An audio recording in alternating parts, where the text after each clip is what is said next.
그럼 마이크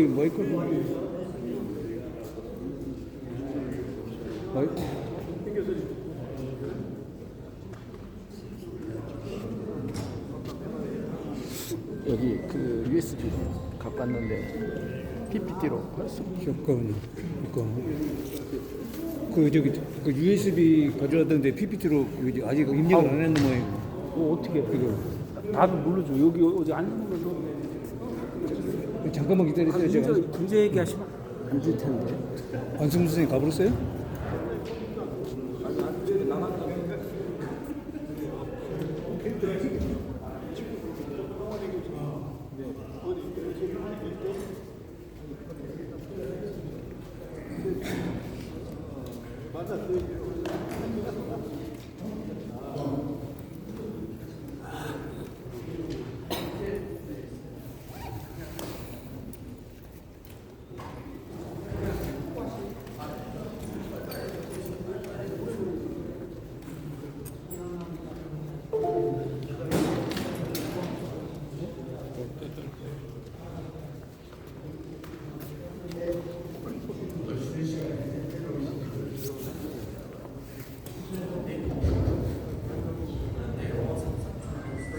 아니 글쎄 그러니까 그만 하는데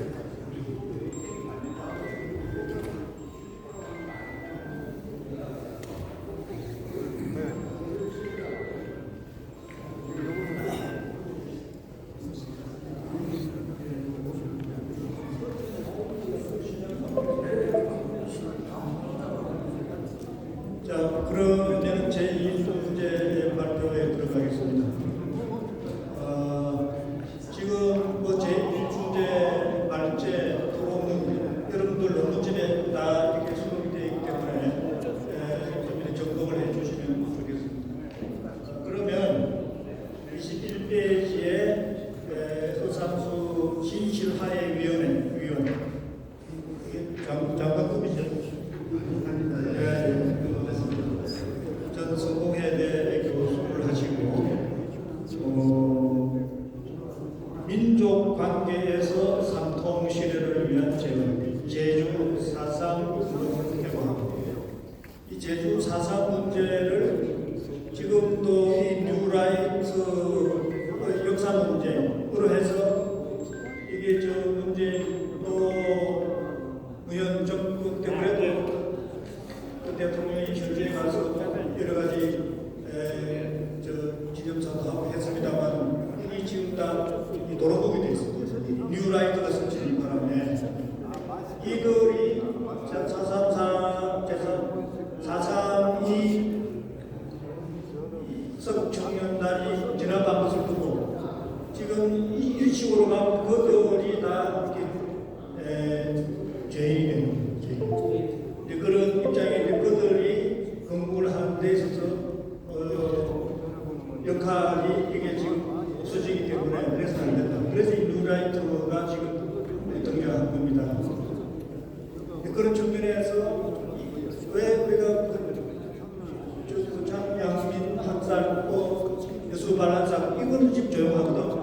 또 왜 제주도 사상 계속해서 이렇게 갈등이 제기되고 있습니다.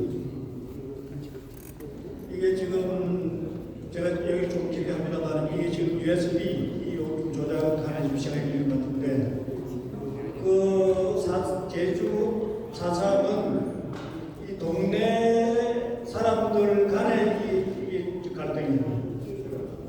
이게 저 서북청년단 북쪽에서 육지에서 온 사람들이 전혀 이거는 적대 지금 우리의 남북관계에서 대결 구도로 가는 것처럼 그래서 이게 지금 원한이 이게 지금 해원이 안 된다는 거예요.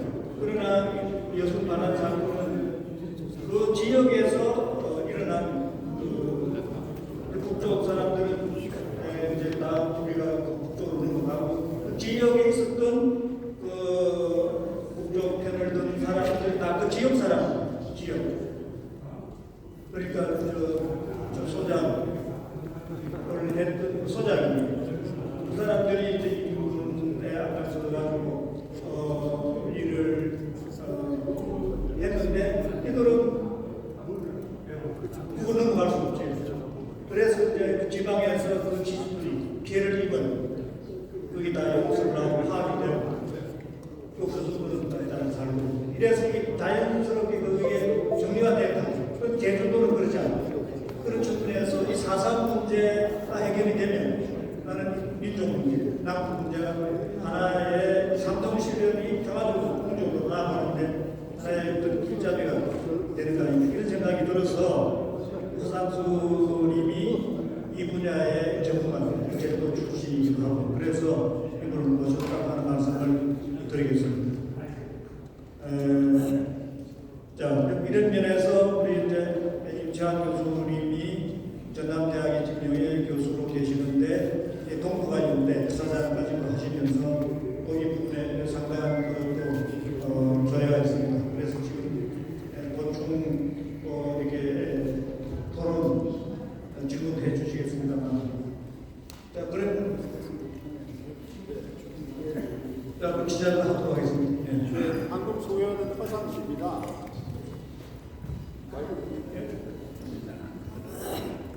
예, 평소 존경하는 노태우 교수님이 그 국회 토론회할 때그 뉴라이트는 친일 매국노다 이런 취지의 토론회가 있었는데 제가 발표를 하고 그 양재혁 선생님 그때 좌장을 보셨는데 아마 그때 그래서 아마 저 두 사람을 불러가지고 이 논의를 시작하는 어떤 출발이 되었던 것 같은데 오늘 보니까 앞에 이제 김창년 이사장이 현재 돌아가고 있는 것에 대해서 정리를 했고요.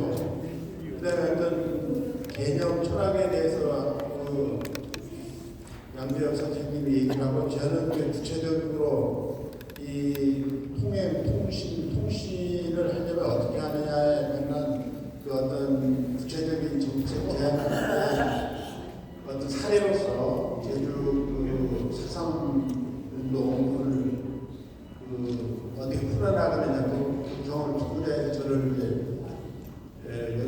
이런 자리에 불렀던 것 같습니다. 근데 오늘 이 동학의 창시자이신 분의 그 출세 200주년이 되는 이 시차 장소에서 이런 발표를 하게 돼서 영광을 생각하고요. 제가 또 그 4월 3일 관련한 일을 하기로 했지만은 저는 그 말석에서 어떤 선배들이나 지부 후배들하고 같이 그런 일을 거두면서 이제 제가 그때 오늘 이 자리에서 특히 강조하고 싶은 것은 이제 거리의 활동, 거리의 정치도 필요하지만 이 활동을 어떻게 하면 제도화할 필요가 있지 않겠는가. 그래서 그 조금 지속적이고 어떤 체계적인 활동으로 이 평화운동, 그런 남북관계 개선 또는 어떤 전쟁 불안을 극복 이런 것들을 좀 생각해 봐야 되지 않겠는가. 그런 점에서 이 제주 4월 3일을 수반하게 된 것이라고 생각합니다. 그렇기 때문에 사실 그 제 글을 조금 읽어보신 분이 있을지 모르겠습니다만 굉장히 산만하지만 제가 볼 때 이 과거에 어떤 일의 선출가 있었고 어떤 일이 잘 안 돼가지고 이 전쟁 위기 불안에 지금 직면해 있는가 그걸 되돌아본다는 차원에서 뭐 이런저런 얘기들을 자료들을 여러분에게 준비했습니다. 그렇기 때문에 제 발표도 여기서 그거 하면 되겠다 그런 거 생각하기보다는 그런 좋은 생각 어떤 지혜를 모아내는 어떤 출발 그걸로 이 모임이 어떤 성과를 거둘 수 있게 되기를 바랍니다. 그리고 또 제 얘기 끝에 이 평화 활동 운동을 직접 하고 있는 모건 대표가 구체적인 제안을 하기 때문에 그것까지 포함해가지고 최종적으로 오늘 속의 성과를 거둘 수 있게 되기를 바랍니다. 그래서 제가 볼 때는 이 큰 주제, 어떻게 민족 관계에서 통행, 통신, 통행을 실현할 수 있을 것인가. 그 어떻게는 이제 누가, 언제, 왜 해야 되느냐는 질문일 것이고, 그 다음에 또 이 주제를 선정할 때 노태우 교수님이랑 그 제안했던 다른 제목은 민족 관계라는 그런 어떤 관점, 그것이 없으면 통행, 통신, 이 통상 이 시대는 거의 불가능하다고 봅니다. 뒤에 이제 그 우리 다른 분이 발표를 하겠습니다만은 2023년, 24년에 걸쳐가지고 북한에서 너무나 충격적인 발언과 시체 제도를 지금 발표를 해버렸기 때문에 저희가 극한의 이 분단 79년 내년에 80년이 되는 그런 긴 시간 동안 고통받았던 것을 해결하기 위해서 싸웠던 그런 근자탑 같은 성과들이 지금 다 무너진 상태라고 볼 수 있는 것이거든요. 그렇기 때문에 이 두 개의 적대적인 관계, 두 개의 교전 상태로 다시 돌아갔다고 하는 말이 갖는 의미를 되새기고, 그건 아닌 상태. 우리가 이제 그 남북한을 뭐 형제라고 얘기하기도 하고, 같은 조국, 같은 민족이라고 얘기하는데, 그런 것으로 다시 되돌아가는 데 많이는 되돌아가서는 안 되고, 어떤 새로운 그 아까 이제 이 양재혁 선생님이 얘기한 것처럼 어떤 그런 깊이 있는 성찰, 고민이 있어야 되겠다는 것입니다. 한마디로 얘기하면 지금 이 북이 38도선 이란에서 얘기하는 우리 말과 같은 그 민족, 그 국가 또는 이제 뭐 그 관계 개선이라는 것이 그 내용이 전부 지금 달라진다는 것인가, 그런 것에 대해서 깊이 생각을 해야 되겠고, 지금 여기 밑에는 잘 안 보입니다만, 그래서 지난 대통령 선거 기간에 이 대한민국 통일부를 장관을 했던 사람이 이래서 통일부라는 말보다는 민족 관계로 바꾸면 어떻게 하느냐 하는 말이 제안될 정도입니다. 그 말은 우리가 쉽게 말하는 그 통일이라는 말이 지금 현실적으로는 거의 불가능하다. 더구나 평화 통일, 이것은 지금 거의 일패무지한 상태라는 것을 절실하게 느낄 때 이 논의가 새로운 출발을 할 수 있을 거다. 막연히 뭐 작년에 얘기했던 10년 전에 얘기했던 평화 통일 뒤에, 그래서 그 육군 소장 출신의 18년 동안 독재자에 의해서 평화 통일이라는 말이 어떤 의미로 썼던가를 소개하는 자료를 소개했습니다. 여러분들이 그 18년 독재자에 의해서 평화 통일을 어떻게 전제되는가. 전제는 끝내고 양쪽 체제를 다 인정한다고 이미 73년에 선언하고 있었습니다. 그렇기 때문에, 그런데 지금 그런 말조차 쓸 수 없는 상태로 갔다는 것을 절실하게 뼈저리게 느낄 때 이 통행, 통신, 행의 어떤 관계를 수립하는 주관이 될 것이라는 것입니다. 그런데 이제 그 새로 대통령이 되는 사람이 입에서 나오는 게 관세거든요, 관세. 관세는 원래 그 19세기, 18세기 유럽에서 다른 나라 경제 활동을 할 때 어떤 그 국경을 넘을 때 일종의 수수료 같은 개념을 출발하는 것인데, 지금 세계에서 가장 그 최고의 경제 대국이라고 하는 그 실권자의 입에서 다른 나라에 뭐 중국에 대해서 하는 거, 한국에 대해서 하는 것도 그런데 지금 바로 이웃 나라 캐나다, 멕시코에도 아주 높은 관세를 매긴다는 상식 이상이에요. 근데 그런 상황에서 만약 남쪽 경제 단위와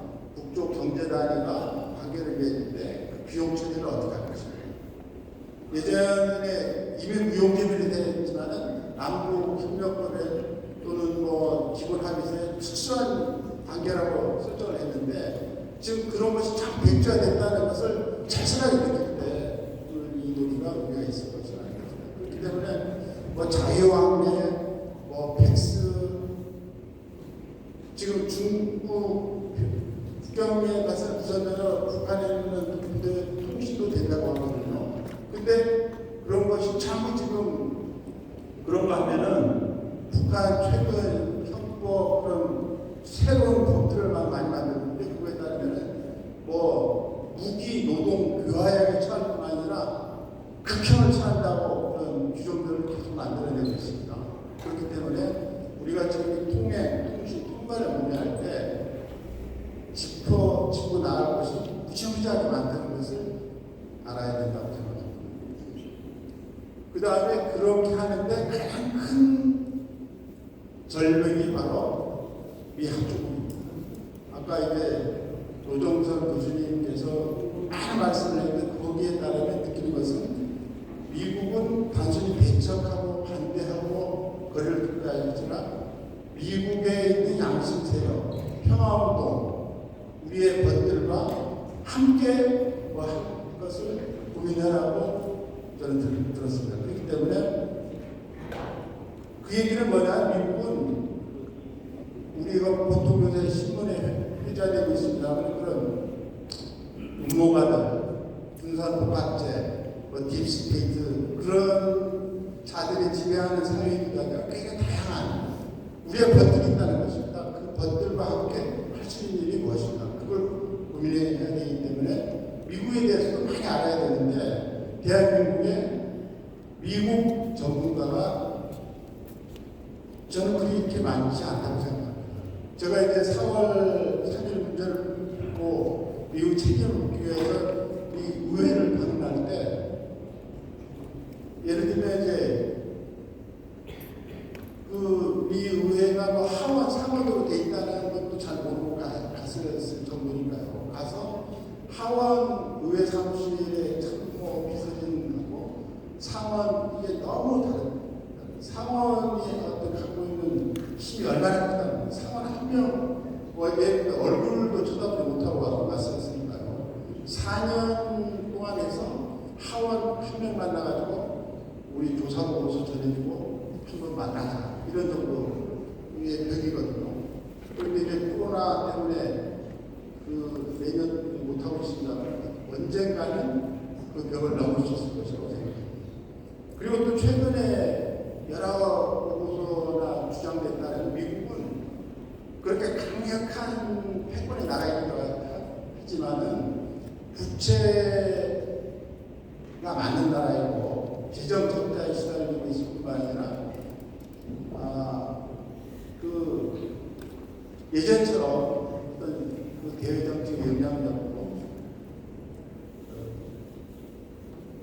예전 같지 않다는 예를 들면 트럼프하고 이제 그 북한 집권자와의 만남을 많이 예상하고 있지만은 그 사전력이 굉장히 달라졌다는 겁니다. 그렇기 때문에 그냥 편지 한 번 가고 신문 몇몇 행사에서 그렇게 만나 그렇게 단순한 상황이 아니다. 그거를 봐야 되는 거죠. 미국은 우리랑 처음부터 그렇게 아주 사이좋은 관계는 아니었다는 거죠. 그 다음에 또 분명히 이제 동화 창조자의 출세 200년이 가지만은 그러면은 이 동화학이 어떤 민족의 운명을 바꾸기 위해 분명히 혁명을 일으켰을 때 140년 되는 현대 그해 바로 그 일본군이 경복궁까지 왕궁에 침입해서 처소에서 왕을 잡아가지고 그런 사건이 일어났다는 거거든요. 그걸 우리는 임진왜란만 생각하는데 어떤 사람은 강우회란이라고 보고 있다는 그 이후에 이 동학혁명이 2차 분계를 일으켜가지고 세상을 바꾸려는 어떤 시도가 있었다는 점을 기억해야 될 거라고 생각합니다. 하여튼 이런 거고 그 다음에 이제 이 동학이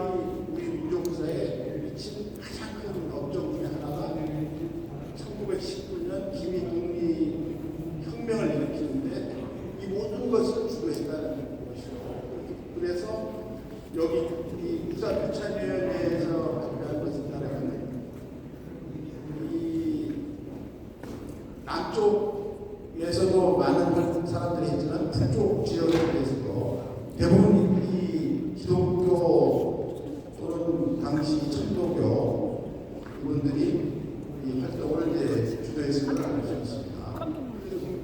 그래서 제가 여기 이런저런 얘기를 하는 것은 이런 그 우리 어떤 민족이 정말 그 다른 외부 세력의 부담함에 대해서 아주 그 치열하게 어떤 싸워왔고 또 그런 어떤 그 유전자 같은 것을 갖고 있기 때문에 현재 이 순간 이것을 해결하는 데는 어떤 많은 이제 그 어떤 잠재적 가능성이 있다. 그걸 이제 상기시키기 위해서 이런 말씀을 올리는 바입니다. 그 다음에 이제 이 동화, 그 다음에 김동립 혁명선언, 그 다음에 이제 이 대한제국으로부터 대한민국을 만드는데 역시 동학이 큰 자양분을 만들어 왔다고 생각합니다. 그래서 우리가 지금 누리고 있는 민주공화국, 민주공화제가 지켜지겠다는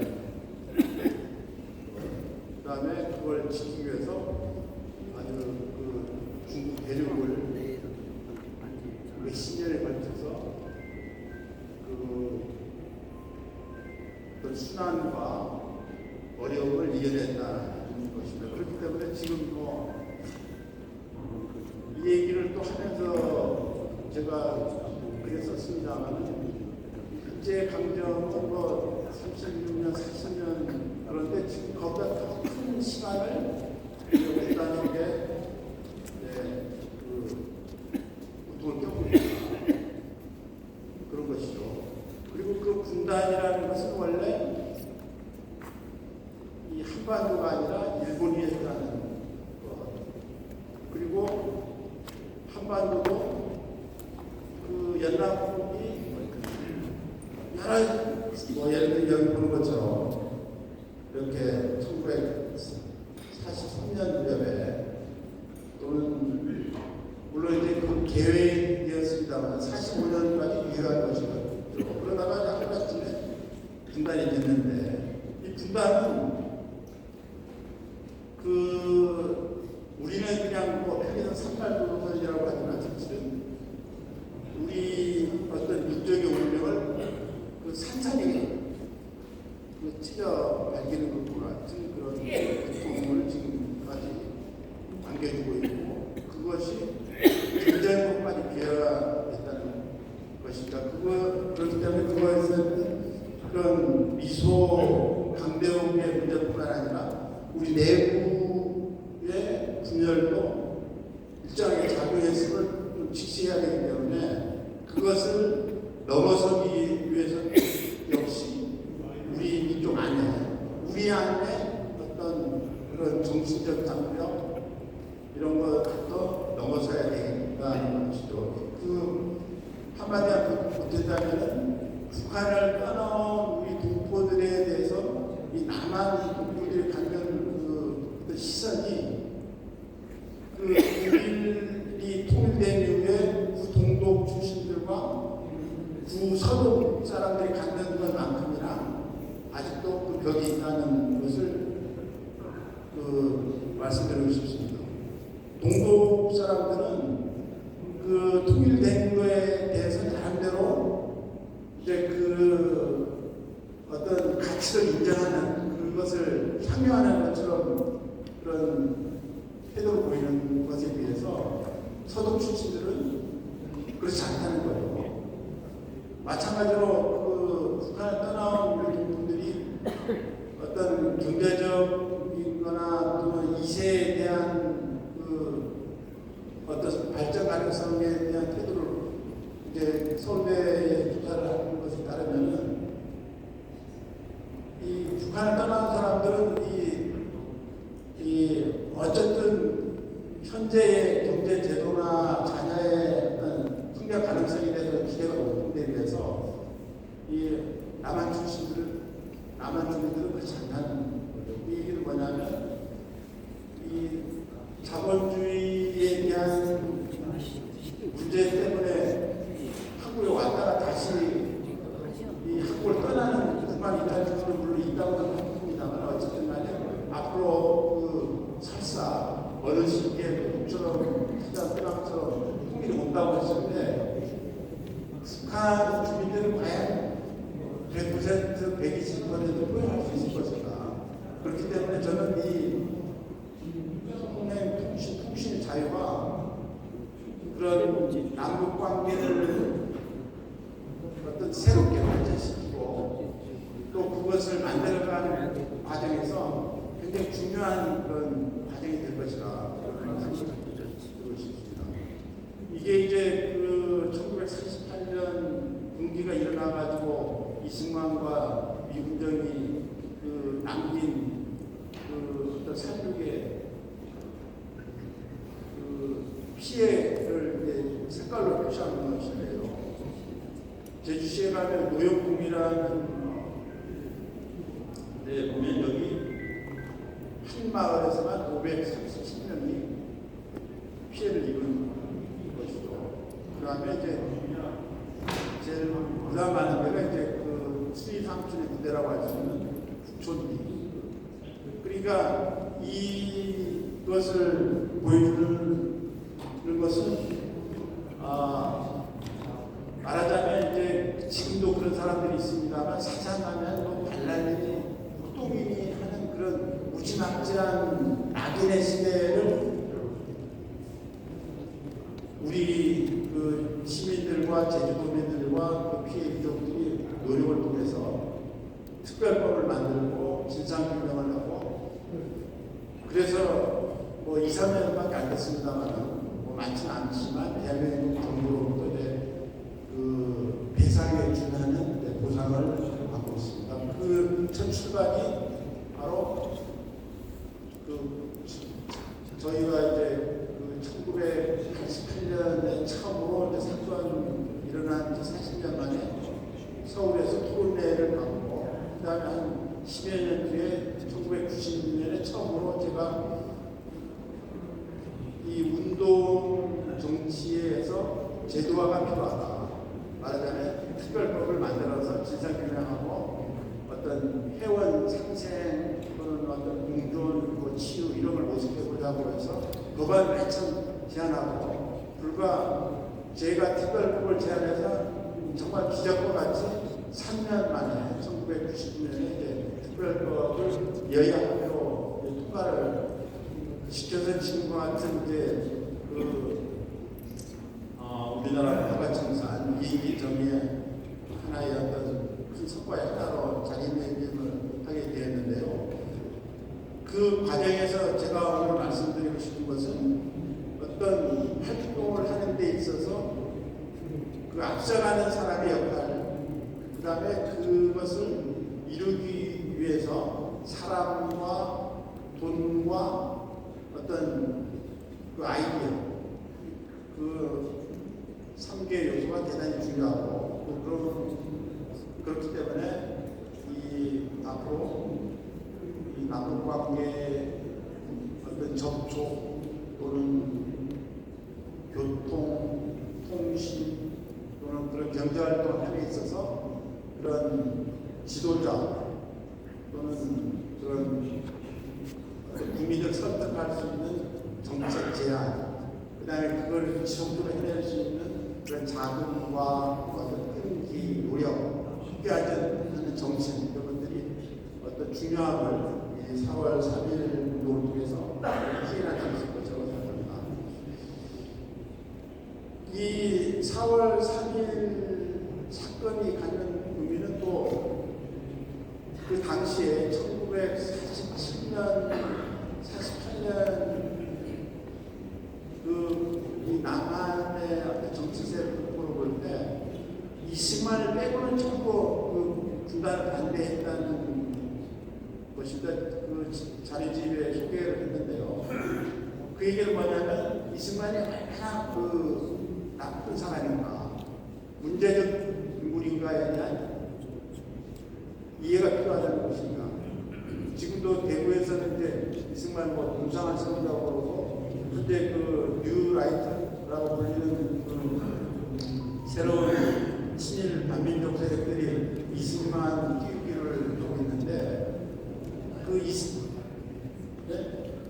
이승만이라고 하는 사람의 어떤 그 판단차고, 지금 우크라이나에서 전쟁이 일어난 원인을 여러 가지로 들 수 있는데, 그 중에 하나가 우크라이나 대통령의 오판, 어떤 국제서양 조약기구라는 그런 군사동맹에 우크라이나를 각인시키려고 하는 그런 뭐 어떤 세계적 수준의 그런 우파들의 그런 책도, 또 그 앞잡이 역할을 하고 있는 우크라이나 대통령 때문에 전쟁이 일어났었는데, 이 지금 여기 소개하는 것처럼 그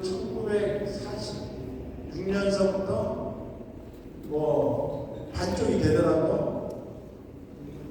그러니까 분단이 되더라도 이 좋다는 식의 활동을 계속해서 이승만이 전쟁을 자초한 측면도 없지 않다. 그 결과가 지금 소개하고 있는 것처럼 남북한, 미군, 한국, 중국, 물론 결정적으로는 그 흐름을 타서 전면 남침을 시도한 쪽의 책임을 우리는 기억을 해야 하겠죠.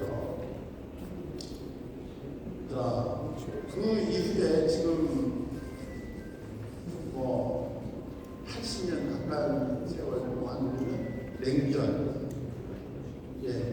탈냉전, 신냉전을 겪어왔고, 지금 우리 기조 대표에서 나온 것처럼 60년대 제한전쟁, 그 다음에 미국이 제3세계에 걸친 집요한 저항도 전쟁, 그리고 그 사이에 제가 자네들에 이런저런 얘기를 했습니다만 70년대, 90년대, 2000년대에 남북한 접촉과 또 합의, 너무나 놀라운 것이죠. 그거를 시행만 됐으면은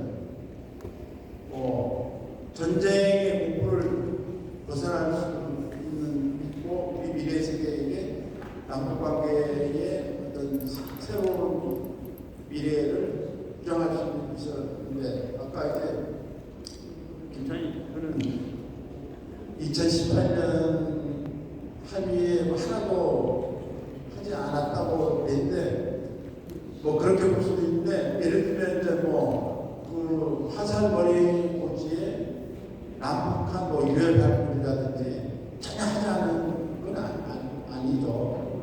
어쨌든 잘 안 지켜졌다. 그리고 그 뒤에 이제 그 트럼프의 목이 있다. 그렇게 볼 수 있고요. 그 다음에 트럼프에 대해서도 그 문재인을 보좌했던 그 청와대 보좌진의 증언에 따르면 이 방위 협상을 할 때 실무 협상에서 도저히 지침이 없어가지고 막 미국, 한국을 오gon하지 해서 안 됐는데, 대통령이 보고를 했더니 대통령이 한 번 딱 트럼프랑 전화 협상을 해가지고 트럼프가 그 미국 실무자들 요구하는 것을 자기네들 말로는 상당히 많이 협상에서 선방을 했다, 그런 것이고, 그게 뭐냐면 얼마든지 트럼프하고 이제 이 한국이 하게 달린다는 것입니다. 그런 면에서 또 지금 그 앞으로 예상되는 지점, 조선민주주의 인민공화국과 미합중국의 미래도 하게 달린다는 거죠. 대체적인 관측은 대한민국은 패싱할 것이라는 것인데, 앞으로 대한민국이 어떻게 하느냐, 그것도 역시 대한민국 주권자들이 또 하게 달린다라고 생각합니다. 시간이 없기 때문에 그렇게 하려면은 제가 오늘 저는 계속 뭐 여러분들이 지루하게 얘기를 했으나 그런 어떤 역사에 대한 이 분단이 어떻게 이루어졌나 그걸 알아야만 분단을 넘어설 수 있을 것이고요. 또 북한이 겪고 있는 북한 외에 정말 죽기 살기로 그 핵무력을 완성하기 위해서 노력을 하고 있나. 그리고 지금 북한이 겪고 있는 그런 내부 사정. 예를 들면 이런 겁니다. 뭐 통일원이나 탈북자들 미국을 통해서 전해오는 거니까 신뢰할 수도 있고 뻥일 수도 있는 것인데 평양 시내 주민들의 상태와 국경선 쪽에 있는 사람들의 상태가 많이 다른 차이가 있는 것입니다. 그렇기 때문에 북한에서 들려오는 주고 예를 들면 아까 이거 이제 굶어 죽었다. 굶어 죽은 게 예전에 어떤 사람은 100만 굶어 죽었다고 막 하고 그랬는데 생각을 해보시죠. 2,600만 북한 주민들이 있는데 거기 100만이 죽었다면 난리가 나지 않겠습니까? 그렇기 때문에 이 북한에 대한 어떤 소식, 뉴스 이거에 대해서는 항상 그 출처를 따지고 어떤 우리의 상상력이라든지 어떤 그걸 분석하는 게 좀 필요하다 그런 생각을 드리고 싶습니다. 그래서 이제 저는 많은 사람들이 이제 그런 얘기를 받아왔는데 저는 2018년 9월 싱가포르 회담에서 한 정도만 합의를 하고 조금이라도 더 이해되는 방향으로 진전되더라도 굉장히 많은 평화 문화가 조성될 것으로 와서 여기 이걸 소개를 했는데요. 새로운 북미 관계 수립을 약속을 했는데 실제로 새로운 북미 관계의 어떤 새로운 페이지를 열 수 있도록 해야 하는데 그럴 때 대한민국 또는 대한민국 주권자들 우리들은 어떻게 할 건지 생각을 해봐야 한다는 것입니다. 자, 그 북한을 이해할 때 유엔과 미국과 일본, 미국까지 북한을 많이 이제 대북 제재라고 되어 있는 사실은 보상시키겠다는 거고 이 미국의 전통적인 이 공산주의 군대 전략의 아주 그 정점이 이 대북 제재라는 것이고 국제연합이라는 기구를 통해서 이지 실상은 이 2005년에 방콕 델타 아시아의 외국 분별 같은 경우에는 남북 관계 개선을 전면으로 부정하는 또 방해하는 그런 활동의 일환이었다는 것이 이제 증명되어 있죠. 그 다음에 이제 지금 다 깨졌네요. 우크라이나 얘기만 한번 마무리하겠습니다. 지금 이제 왜 우크라이나 얘기를 할 수밖에 없느냐면 러시아와 우크라이나가 싸우는 알았는데 제3국의 경사가 들어가는지 안 들어가는지 한국 국정은 들어간다고 해서 얘기를 하고 있는데 또 어떤 시각에서는 뻥이다. 예전 60년대 베트남 전쟁이 일으킬 때 미국이 자작골로의 토끼만 삼킨 같은 것이다. 그런 얘기고요. 바로 여기 스나우포스트라는 투스크 지역에 여기 러시아가 있는데 우크라이나가 이제 지금 점령 통제하고 있다는 알려진 지역에서 전투가 극심하게 이루어졌는데 제가 6월 말에 바르샤바로 며칠 갔었는데 그 지역을 보면 아주 대평원 우크라이나는 유럽의 식량 창고와 같은 지역이거든요. 그렇기 때문에 이 러시아와 우크라이나를 빨리 일단 휴전 상태 또는 우크라이나 중립화 이런 해결 방향으로 가지 않는 한 그것이 중동을 거쳐서 대만을 거쳐서 한반도에 아직 그 전쟁이 먹구름을 오산할 수 있다고 하는 그런 사람도 있기 때문에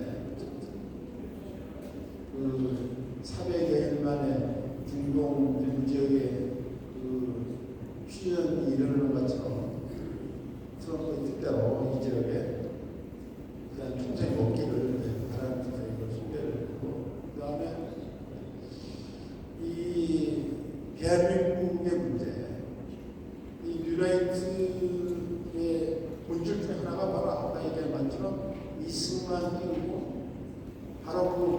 하는데 반공주의를 사실은 외국에 깔고 있다는 것입니다. 그렇기 때문에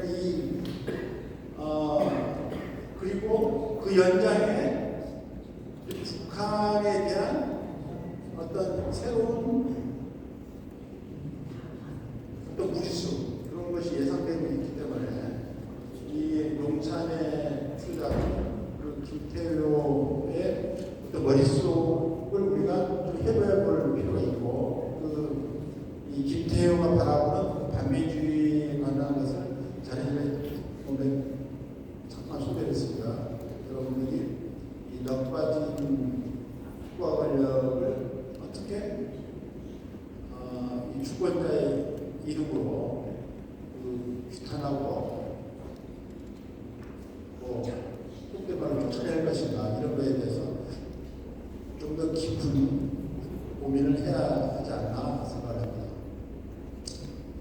그래서 이 바이든 기시다 그리고 이제 그 용산 거주자의 우리는 보통 한미 동맹이라고 얘기하는데 그 본질이 군사 동맹일 것이라고 저는 보거든요. 그리고 그 다음에 트럼프, 이시바, 윤석열의 이 3자 어떤 새로운 가능성 이것을 또 우리가 좀 요구하고 주장을 해야 되지 않겠나 그런 생각을 합니다. 그리고 아까 벌써 두세 번 언급했습니다. 트럼프는 4년 전에 트럼프가 아니듯이 그 4년 후에 북한 집권자 역시 여러 가지 상황이 달라졌고 또 하나 추가하고 싶은 것은 이제 최근에 그 트럼프는 이제 그 어떤 단일 헤게모니 시대의 주역이었다면 지금 세계가 다극화되고 있다. 러시아의 푸틴도 있지만은 중국의 시진핑 그리고 예전에 제3세계라고 불렀던 그런 비동맹 세력들이 어떤 브릭스 더하기 몇십 개 나라 이런 등등에서 대한민국 우리가 하는 건 뭔가 그걸 생각해 봐야 된다고 생각합니다. 끝으로 우리들은 당연히 앞으로 일을 해야 된다고 생각하지만 그것을 바라는 사람보다는 분단 어때 이런 것들이 많다는 것이 현재 조사 결과입니다. 그러니까 통일이 필요하다는 것은 2008년에 56.8%에서 36.9%로 줄어들었고요. 필요 없다는 16.1%에서 35%로 늘어났다는 겁니다. 이런 조건에서 우리가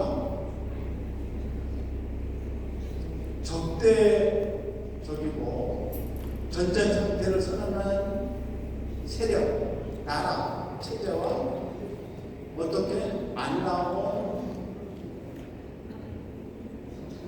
어떤 민족 관계를 회복해서 관계를 맺을 것인가 그런 걸 생각해 봐야 된다. 그런 질문을 드리면서 제 얘기를 마치도록 하겠습니다. 감사합니다.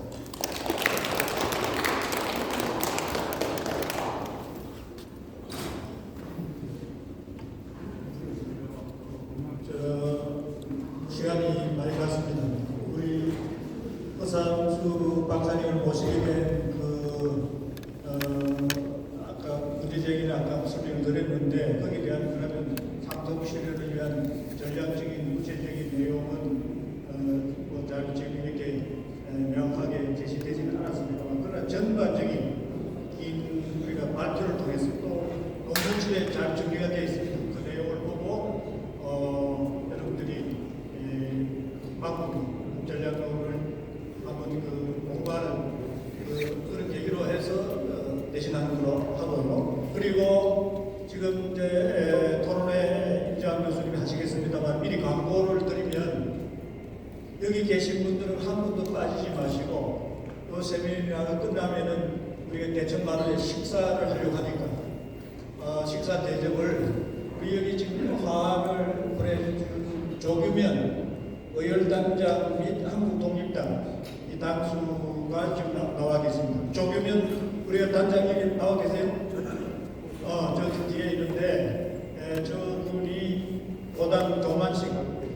선생의 희영철 소리입니다. 이분이 식사 대접을 이렇게 해주기로 했으니까 그렇게 하시고 끝까지 자리를 좀 지켜주시고 확대시켜. 한편 제가 이 시간을 좀 이렇게 제안을 하고 싶어도 그러나 말할 수 있는 기회는 우리가 줘야 된다. 제가 세미나 참석해 보면 너무 형식 위주로 그런 것 같아요. 그래서 가능한 한 하고 싶은 준비된 그 생각을 좀 필요할 수 있도록 그렇게 시간을 제가 드리고 있으니까 6시 끝내기로 했지만은 조금 시간을 우리가 전국의 국민의 같은 식구들 이런 그 장소이기 때문에 이제 양해를 구할 수 있을 것 같습니다. 그런 의미에서 조금 늦게 한 6시 반쯤 끝나더라도 이해하시고 자리를 지켜주십시오. 배터리 잘 끼우셔야 될 것 같아. 배터리 빠졌었어요. 그러잖아요. 자, 우리 임 교수님. 무슨 저거 안녕하세요. 이렇게 뵙게 돼서 반갑습니다. 저는 전남대학교 정치외교학과 명예교수로 있는 임채원입니다. 앞에 허삼수 박사님께서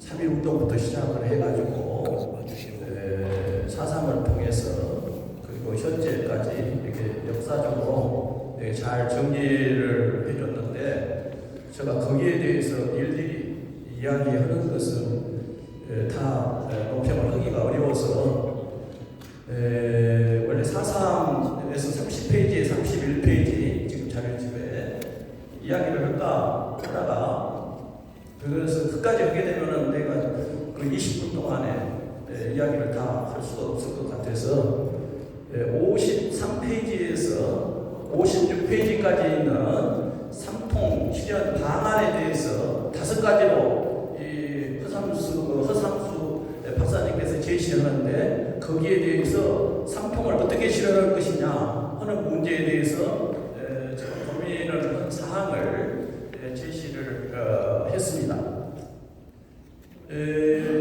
오늘 그 이야기 중에서 전혀 나오지 않는 이야기가 우리가 그 한민족 그렇게 이야기를 하게 되면은 대한민국 그다음에 조선민주주의인민공화국에 살고 있는 북한 사람, 남한 사람 이렇게만 이야기를 하는데 꼭 그 방법만 있냐?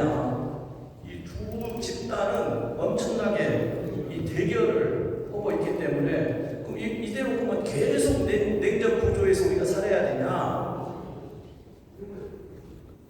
우리가 노력을 해야지 통일이 되지. 노력도 안 하면서 쳐다보고 있으면서 어떻게 하겠지 이렇게 해가지고 되겠냐. 그래서 제가 평소에 연구를 해왔던 여기 제목 자체가 한인 디아스포라. 이 사람들하고 이런 이야기를 하면은 좀이라도 해결 방법이 있지 않겠는가 이런 생각이 들어서 그 삼통에 관련시켜가지고 그 제안을 하도록 그렇게 하겠습니다. 그래서 집중해서 한 10분 정도 이런 것이 한 10분에서 20분인데 10분 안에 정리를 하도록 하겠습니다. 한국이 세계적으로 가장 잘하는 일이 뭐예요? 세계적으로 아주 잘하는 것이에요. 예? 아니, 구체적으로 이야기를 해보시죠.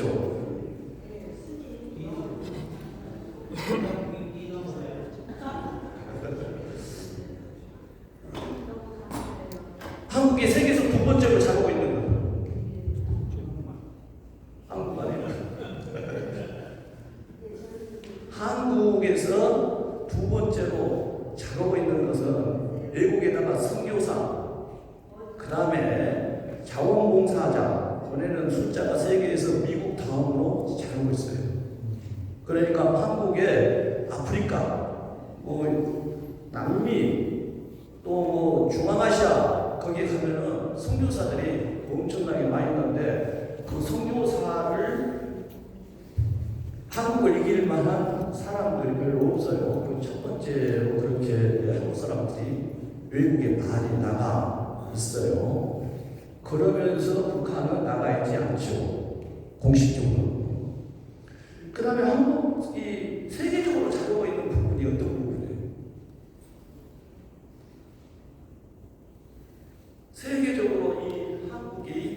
디아스포라를 많이 가지고 있다. 그 디아스포라라는 것은 잘 아시는지 모르겠지만 원래 고전적인 의미로 민족 이산이라든지 민족 분산을 이야기하지만은 요즘의 이야기는 최신식으로, 그러니까 민족 이산 분산을 이야기할 때는 유대인을 이야기를 하는데, 요즘의 디아스포라라고 현대적 개념으로 이야기할 때는 국제 이주, 민족 정체성, 문화적 차이 이런 것을 전부 합쳐가지고 이 디아스포라라고 이야기해요. 그 디아스포라가 가장 많은 나라 5위 안에 들어가 있는 나라가 누구냐? 한민국입니다. 그래서 우리가 한류라고 했을 때 뭐 한류가 그냥 한국 사람들이 이렇게 가서 열심히 노래도 춤도 추고 그러니까 된 것 같이 이야기했지만은 그 토대를 이루고 있는 것이 누구냐? 이 세계적인 한류의 붐을 조성해 주는 것이 미국에 살고 있는 미국포, 일본, 코리안들, 중국의 조선족 동포들, 그다음 중앙아시아 러시아에 있는 고려인들, 유럽에 있는 한인들, 이런 사람들이 이러한 역할을 계속해요. 그러면은 통일 문제를 어떻게 생각을 하냐? 남한 북한끼리 안 되면은 누가 개입을 하든지 조정을 해주든지 협력을 해줘야 될 거 아니냐? 그 협력하고 조정할 수 있는 하나의 단체가 누구냐? 제외 한인이다. 여기에는 코리아 디아스포라다. 이렇게 이야기를 할 수 있습니다. 이쪽에 그 브라디보스톡에 가면은, 그래서 집중해서 제가 이 이야기만 하고 마무리를 좀 하도록 그렇게 하겠습니다. 이쪽에 브라디보스톡, 러시아의 이 브라디보스톡에 가면은 옛날에 친한촌이라고 있는데, 그 브라디보스톡 한국에서 딱 찾아보면 그가 비석이 3개가 있어요. 비석이 3개. 비석 하나는 누구를 분명히했어요?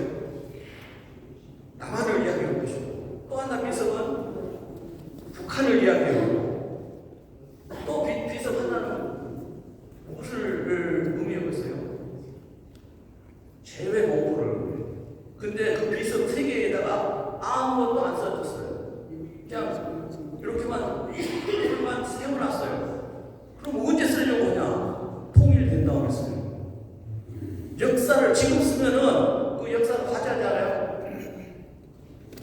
억지 쓴 사람이 너무 많아가지고 한국 역사를 너무 이 왜곡을 시켜나니까 중국에서도 일본에서 떠나서 왜곡을 계속 시키잖아요 지금.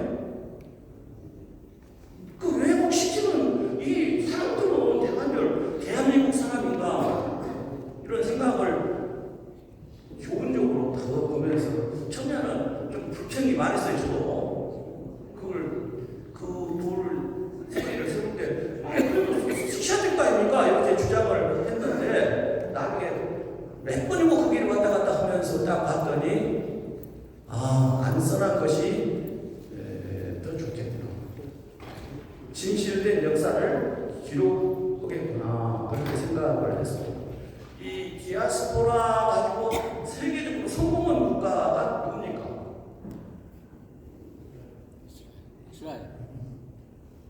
첫 번째 국가.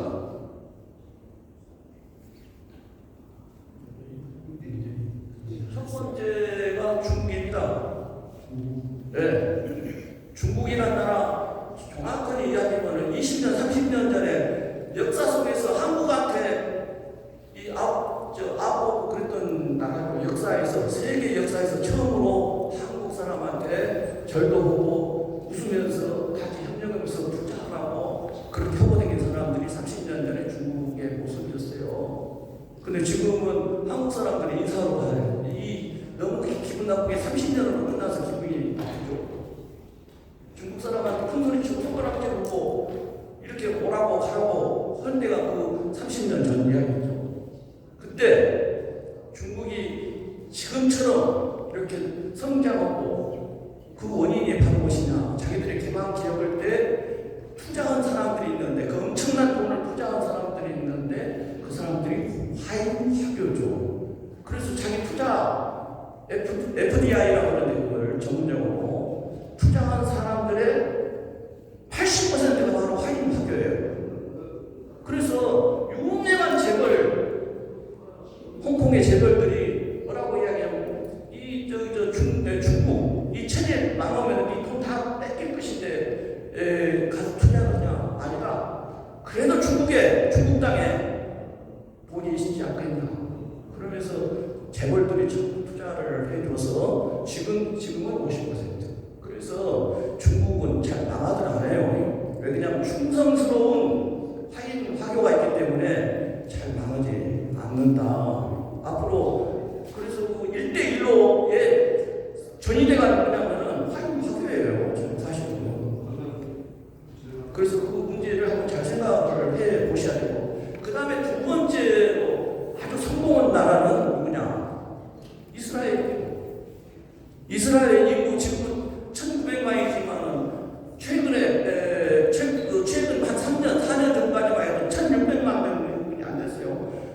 이스라엘에 살고 있는 인구는 한 580만 명. 그 다음에 미국에 살고 있는 유태인은 600만 명으로 살았어요. 그 600만 명이 어떻게 성공을 했는지, 그러니까 금융업을 완전 장악하고 있잖아요. 뱅크 6대 뱅크는 다 유태인 손해가 있잖아요. 그리고 이 매스 미디어는 다 누가 장악하냐? 유태인들이 장악하고 있잖아요. 그 다음에가 유명한 대학의 학자들은 다 누구냐면 유태인이에요. 그러니까 은행, 미디어, 언론, 그 다음에 문화까지 딱 장악을 하는데 미국에서 대통령 선거를 하는데 이스라엘을 공격했어요. 사실은 이스라엘을 좋아한 적이 여러 번 있었어요. 그 교수들하고 이렇게 왔다 갔다 하면서. 그런데 요즘에는 가자 짓고에서 좀 이상한 짓거리를 너무 많이 해가지고 요즘에는 매력이 좀 떨어졌지만 어찌됐든 이 600만의 인구를 가지고 세계의 이스라엘을 이렇게 미국이 공격을 못하게 그렇게 하잖아요. 지금 우리는 지금 어떠냐? 그래서 세계적으로 성공한 나라가 두 나라가 있고요. 더 성공한 나라가 있는데 그 나라가 뭐냐? 아일랜드는 그 영국 옆에 보면 아일랜드라고 있잖아요. 이 나라는 800년 동안이나 식민지를 경험해요. 그래도 800년 동안 일어서가지고 세계의 아일랜드인들이 이 아일랜드를 도와줘요. 그래서 아일랜드의 대통령들이 많이 나오잖아요. 이 800년 동안 이후에 이들은 세계에서 개인별 GDP, 국가 GDP가 아니라 여기에 1등, 2등이에요. 이 사람들은 약 1,400달러, 1,380달러 해가지고 세계의 개인별 소득이 가장 높은 나라가 어디냐? 아일랜드. 그러니까 사실은 우리는 모델이 유대인이 아니에요. 사실은 아일랜드여야 돼요. 우리도 그 일본한테 더럽게 이 식민지 경험을 35년 동안 한 건 지금도 왜곡을 시키잖아요. 좀 잘해보자고 이렇게 노력을 했는데도 왜곡을 시키는데 그거 일본 사람들이 한국 사람이 이해를 못하고 있다는 이야기도 내가 이거 일본 사람들이 어떤 사람들인가를 이 디아스포라를 연구를 30년 동안 하면서 이렇게 따져봤더니 딱 한마디로 요약이 되더라고요. 요약이 바로 뭐냐? 강한 놈한테는 아부를 하고 약한 놈한테는 목을 치고. 그러니까 일본은 극복하는 방법이 없어요. 일본보다 우리가 힘이 세면은 그 사람들이 국회로 들어올 일이지. 약한 놈은 아무리 그 사람이 똑똑하고 옳은 말 해도 받아들이지 않을 것이다 하는 것이 제가 내린 결론입니다. 그래서 일본에서는 제가 이제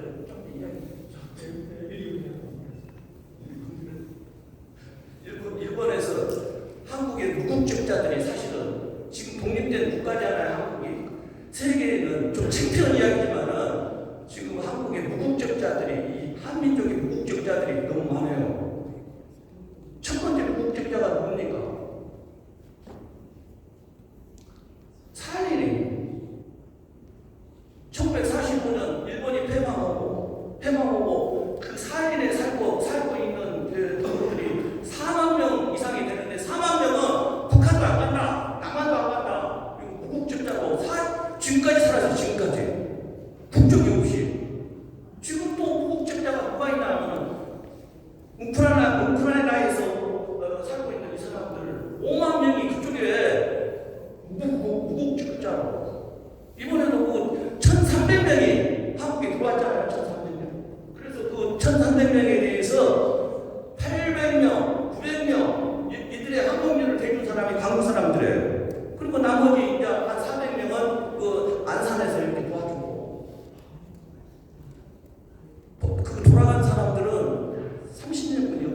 학생들이 살다가 눈물 나고 그러니까 간다고 한국에 쫓아내야 4세대라고. 그러면은 3세대는 한민족이고 4세대는 한민족이 아니냐.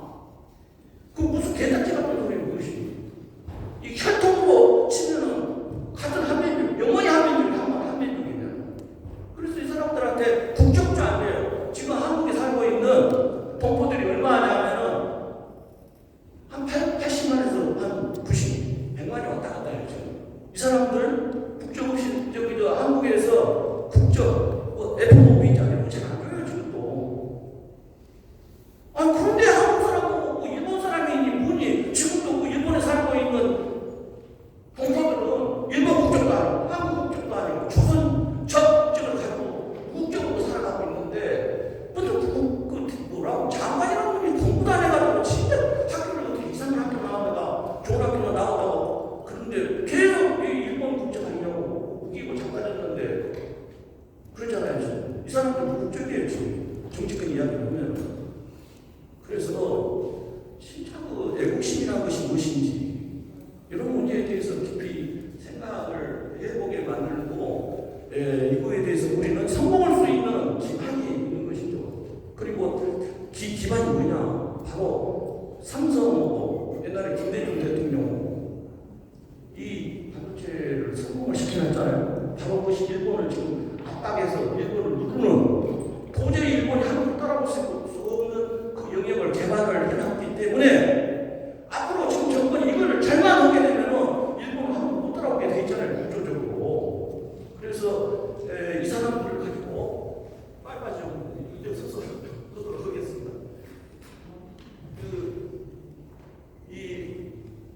이 통일 문제, 남북 협력 문제 이거 어떻게 해야 될까 하는 것을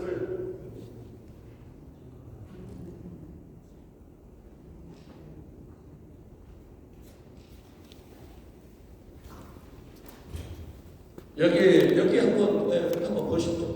이거 11월 18일 날 나와 있는 그 중앙일보에 나와 있는 좀 광고 좀 써있잖아요. 동포청에서 그 내용을 보면은 국민들이 좀 잘 알으셔야 되는데 여기 보면은 하와이, 중남미 독립자금을 맞아요?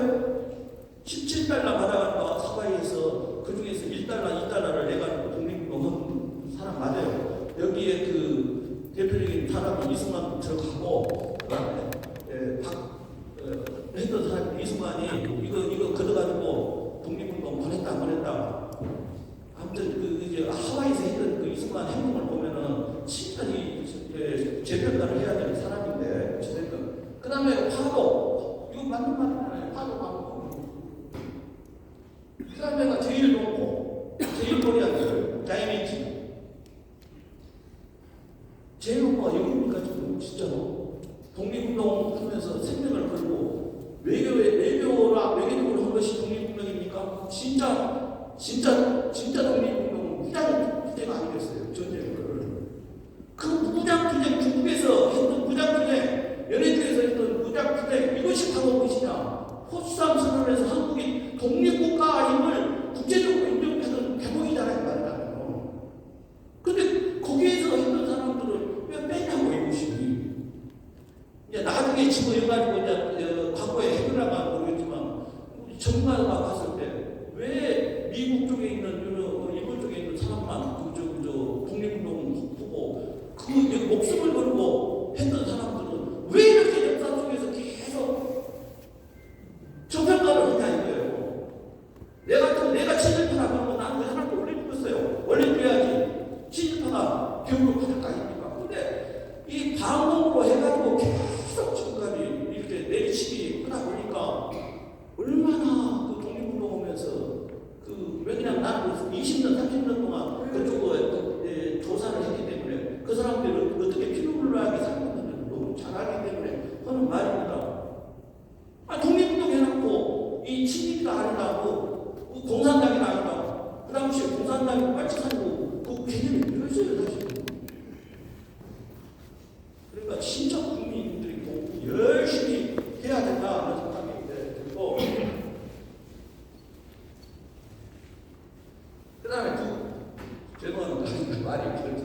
이 삼통은 이 소상도 해가지고 중국에서 1981년도에 중국이 대만한테 썼던 말입니다. 그때 썼던 말이 통상, 통항, 통우 이 세 가지로 썼던 말이고 대만이 너희 보고는 나는 우리는 협조하지 않겠다. 그리고 대화도 하지 않겠고 타협도 하지 않겠다. 그럼 계속 압박을 그러니까 대만이 제2차로 산불정책을 내는데 그것이 바로 무엇이냐? 우리는 통일도 안 하고 독립도 하지 않고 우리는 무력 개발도 하지 않겠다. 그러나 이제 소통이 어디에 이루어지냐면 2000년 1월 1일부터 지금 이루어지고 있다. 그런 이야기고요. 한국에서는 어디서 이루어지냐? 한국에서는 이 삼통정책이라는 것은 1991년 그때 눈물바다가 됐던 우리 민족 육착기가 우리 민족 찾기 거기에서 나왔던 이야기인데 우편 교류를 하자. 그 다음에 전화 소통을 하자.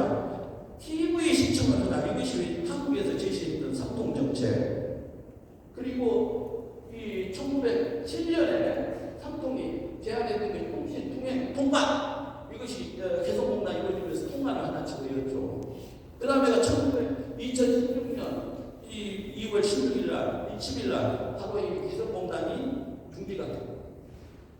그 다음에 이 용어를 같이 썼던 사람들이 주로 통일부, 그 다음에 학계, 정책연구기관에서 주로 썼는데 제가 자료를 찾아봤더니 여기 이 원탁에 의해서 아주 주로 많이 사용하고 있더라고요. 그러니까 시민단체는 삼통 이야기를 잘 아는데 유일하게 지금 이야기하는 원탁에 의해서 옥수수 남북교류협력 전략 이것을 한번 이야기를 하면서 삼통 이야기를 했고 그 다음에 이 홍보 전략 그 다음에 대대적인 캠페인 전략을 벌린다든지 그 다음에 DMZ 전략 그 다음에 민족 자기 통일 강화 세계 한민족 네트워크 이렇게 하면서 이 원탁위에서 삼통 이 문제를 끄집어내가지고 실행한 것도 있고 구두로 온 것도 있고 그렇다. 그래서 시민단체가 할 수 있는 것, 정부에서 삼통운동 할 수 있는 것과 시민단체, 시민사회단체에서 할 수 있는 것 그것 중에서 여기에 나와 있는 것 중에 우리가 할 수 있는 것은 지금 여기입니다. 무국적 항구, 지금 무국적 항구에 관련된 사람은 지금 한 10만 명 왔다 갔다 한 거라고 지금 보고 있어요. 북한에서 탈북자들도 지금 무국적자가 사실은 상당히 있어요, 지금. 그리고 아주 기분 나쁜 것은 미국에서 우리 입양아들을 많이 데리고 가가지고 자기 입양아들 부모가 책임을 지고 이것을 미국 시민으로 등록을 해줘야 되는데 등록을 안 해버려가지고 이 숫자가 지금 엄청나게 많아요. 이런 것까지 하면은 아까 말한 대로 7만 왔다 갔다 할 것 같은데 그 사람도 한국 국적 주게 만들어줘야 돼요. 이것은 돈 챙겨야 이것은 지금 세계에서 10등 안에 들어가면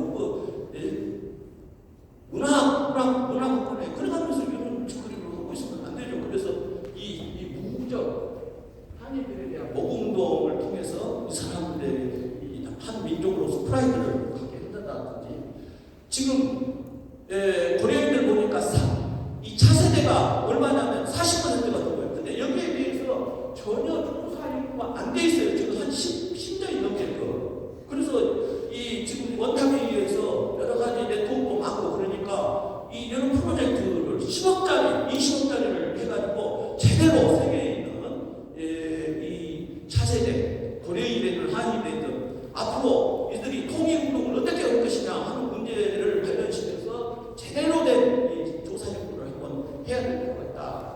그 다음에 이 글로벌 디아스포라 네트워크 포럼도 개최를 제가 이것을 한 3억씩 이렇게 받아가지고 하다가 지금 못 오고 있는 상태입니다만은 이 아까 유태인들, 아일랜드, 중국 화인 화교, 세계 베트남 이런 사람들 전부 선거 이게 해가지고 한번 이 해년마다 대규모로 4박 5일 동안 여기서 토론을 하다 보면은 코리안 디아스포라들이 어떤 역할을 할 것인가가 명료하게 되면서 또 이들을 지도하는 국가가 될까 하니까 이 세계 디아스포라의 국제적인 조직은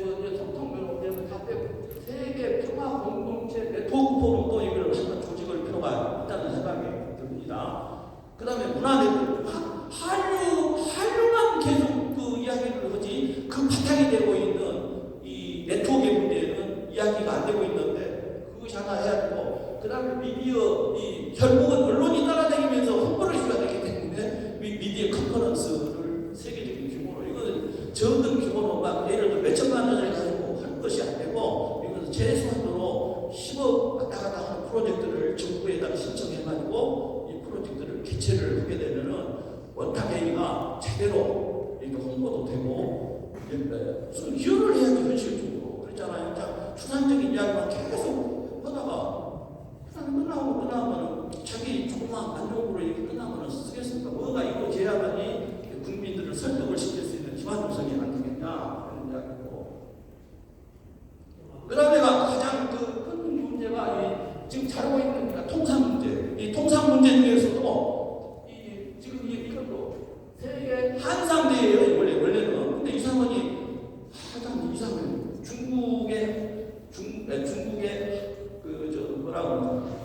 중국 한상대가 있거든요. 중국인들은 이 화인할 때 그 화자를 화상대 이런데 한국은 한상대에 그랬어요. 그런데 일본에 와가지고 이 한상대에 하는 것은 중국 나라 김남과 제가 나는 우리의 주축인데 비즈니스 대회라고 30년 동안이나 지속됐던 26년 동안이나 지속됐던 것을 딱 글자 비즈니스라고 영어식으로 바꿔놨어요 지금.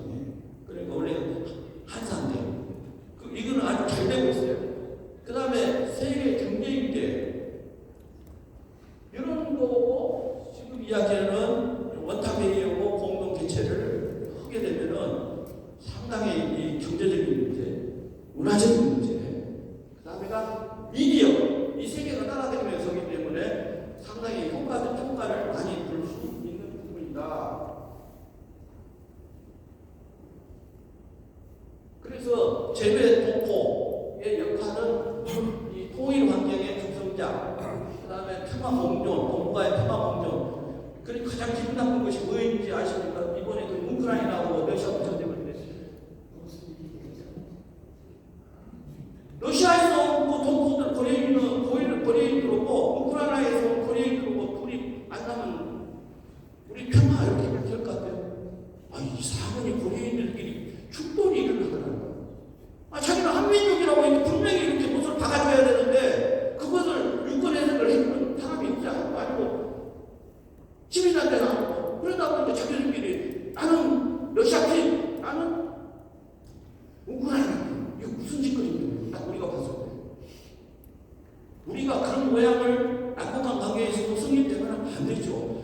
세계의 제국주의가 됐든 강국이 됐든 이런 나라 앞에서 한민족은 뭉쳐야 되죠. 공동체를 이루어야 되죠. 그래야만이 제대로 통일도 되고 그렇지 않겠냐. 네가 잘났다 나 잘났다 우리가 싸워서 그 뭔 짓거리냐고 말이야. 이런 일이 있었는데 괜찮아. 자기들도 살아가면은 러시아 국민은 러시아 놓고는 러시아 편들고 우크라이나 편들고 안 그랬어요. 말하자면 그 다음에 막 남북 상호 관계의 이해를 돕는 매개체 역할을 할 수가 있다. 그 다음에 경제교육의 가교 역할도 할 수가 있다. 그 다음에 인적교육, 군대 역할도 할 수 있다. 이 사람들은 북한 다 가지고 있기 때문에 그렇잖아요. 우리는 못 가지만 그 사람들은 다 미국 국적, 러시아 국적, 중국 국적 다 갖고 있기 때문에 친척도 많이 있기 때문에 언제든지 가기 때문에 이런 역할, 그 다음에 문화적 역할 이런 역할을 할 수가 있다. 마지막으로 세 가지로 마지막 정리를 한국 헌법에 정문회가 어떻게 되어 있냐면 독립, 민주, 평화, 통일 이 3대 정신이 명확하게 천명이 되어 있어요. 사실은. 그래서 이 재외 동포, 코리안 디아스포라는 독립하고도 관계가 있고 민주 통일하고도 관계가 있습니다. 그리고 미주 동포들은 민주하고도 관계가 있고, 왜냐하면 한국이 민주화 과정 때 미주 동포들이 상당히 백업을 이렇게 많이 해준 지역도 있기 때문에 그렇습니다. 그 다음에 마지막으로 우리가 베트남이라는 나라를 너무 무섭게 알았는데 요즘에 베트남이 하고 있는 멘북 디플 외교, 대남 외교 여기 보면은 미국하고도 치르고 중국하고도 치르고 러시아하고도 치르고 한국하고도 치르고 다 치러요. 그 말은 다른 말로 배우면 되라 그만하네. 누구한테 의존하는 거 거기서 지 것이 안 되더라. 지가 쟁취를 노력해서 쟁취를 얻는 것만 자기 것이 되는 것이지. 너무가 해주고 아무리 내가 인생 지금까지 살아오는데 너무가 대신해주고 그것은 지 것이 안 되더라. 그러니까 금리에 대해서 깊이 생각을 좀 하셔야 되고, 그래서 내가 생각했던 것이 한국은 그건 무슨 외교를 해야 되냐. 소나무 외교. 소나무를 내가 찾아봤더니 독야청전이더라. 그런 말이 있어요. 독야청전. 절제, 시조. 이것이 바로 소나무가 상징하는 의미고, 그리고 한국에 소나무가 너무 많이 있는 나라잖아요. 그러니까 소나무 외교처럼 여기저기 붙지 말고 딱 중심을 잡고 이렇게 해서 마무리를 마치도록 하겠습니다. 감사합니다. 그 박사님께서 한 말씀을 하시겠다고 하니까 또 한번 들어보도록 하시죠. 네, 디아스포라 그러니까 제외 한인들의 역할의 어떤 중요성에 대해서 굉장히 많은 말씀을 해주셨고요. 당연히 이제 그 제외 한인들이 나서면은 그 남과 북 사이의 어떤 그런 긴장, 그리고 이제 지금의 그 대결, 그런 갈등 등이 굉장히 크게 역할을 하실 수 있다고 생각합니다. 저는 여기 53쪽에 이 2023년에 동북아 민족 통일회와 평화민족 통일 원탁회의가 출범하면서